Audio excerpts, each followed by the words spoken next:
Saudações a todos. Nessa apresentação nós vamos ver os aminoácidos e uma introdução às proteínas. As proteínas são moléculas biológicas constituídas de uma cadeia linear de aminoácidos unidos por ligações peptídicas, responsáveis por executar funções diversas dentro das células, mais notadamente atuando como enzimas, substâncias que catalisam reações biológicas aumentando grandemente suas velocidades. Na figura ao lado temos um exemplo de proteína, a ribonuclease A. As proteínas podem ser formadas por 20 tipos distintos de aminoácidos, e cada um deles é uma molécula consistindo da seguinte estrutura. Observe a figura.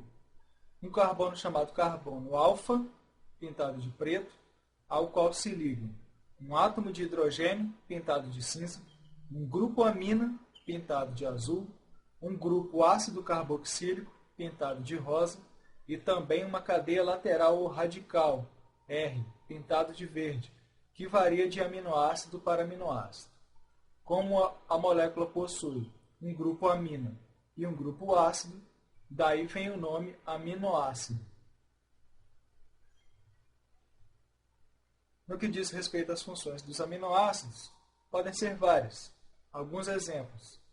Eles podem ser componentes das proteínas, atuar como neurotransmissores, transportar grupos amina e funcionar como precursores na síntese de diversas moléculas biológicas. De forma geral, as duas formas básicas de se obter aminoácidos são através da ingestão via alimentação ou a síntese dentro das próprias células. Geralmente os organismos não são capazes de sintetizar todos os 20 tipos de aminoácidos que constituem as proteínas. Sendo assim, podemos classificar os aminoácidos em dois tipos para uma determinada espécie. Aminoácidos não essenciais são os que podem ser sintetizados pelas próprias células do organismo. Sendo assim, não precisam ser obtidos necessariamente via alimentação. Aminoácidos essenciais são aqueles que o organismo não é capaz de sintetizar. Sendo assim, têm de ser obtidos via alimentação. Na figura ao lado, note que o arroz mais o feijão são capazes de fornecer aos humanos todos os aminoácidos essenciais.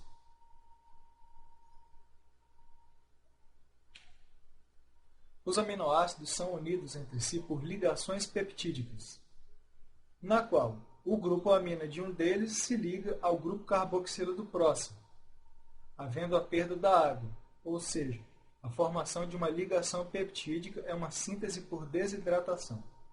Moléculas consistindo de aminoácidos unidos por ligações peptídicas são denominadas peptídeos. As proteínas, devido ao fato de que geralmente consistem de vários aminoácidos, são também chamadas de polipeptídeos.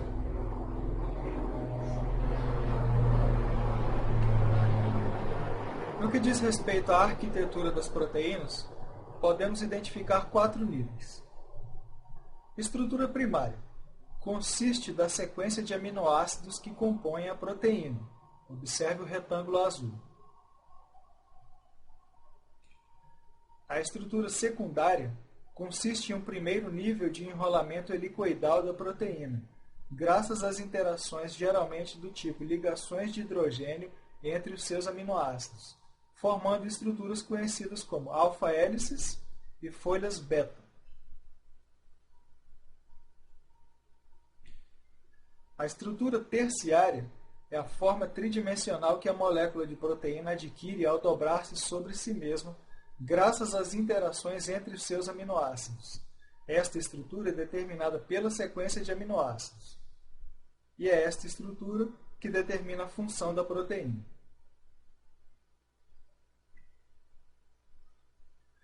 A estrutura quaternária consiste de 2 ou mais cadeias polipeptídicas unidas por ligações não covalentes.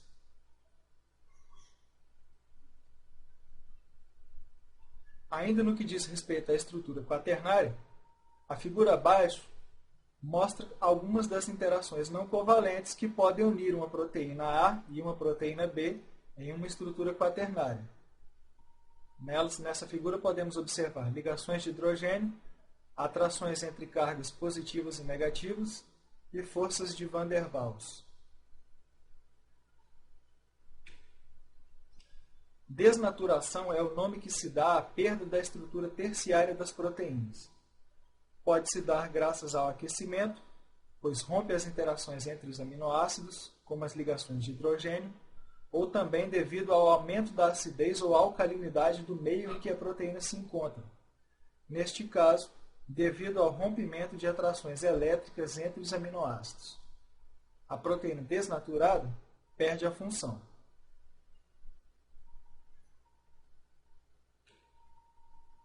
Vejamos dois exemplos.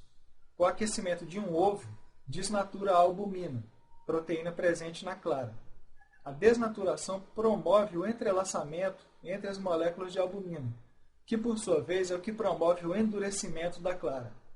O aumento da acidez no leite, que pode ser devido à atuação de micro-organismos, também promove a desnaturação e emaranhamento de proteínas do leite, fazendo com que ele coalhe. No que diz respeito às funções das proteínas, destacamos as seguintes. Podem funcionar como enzimas, catalisando as reações biológicas para que ocorram em velocidades rápidas o suficiente para sustentar a vida. Nem todas as enzimas são proteínas. As proteínas podem ser anticorpos ou imunoglobulinas, que são proteínas envolvidas na defesa imune do organismo.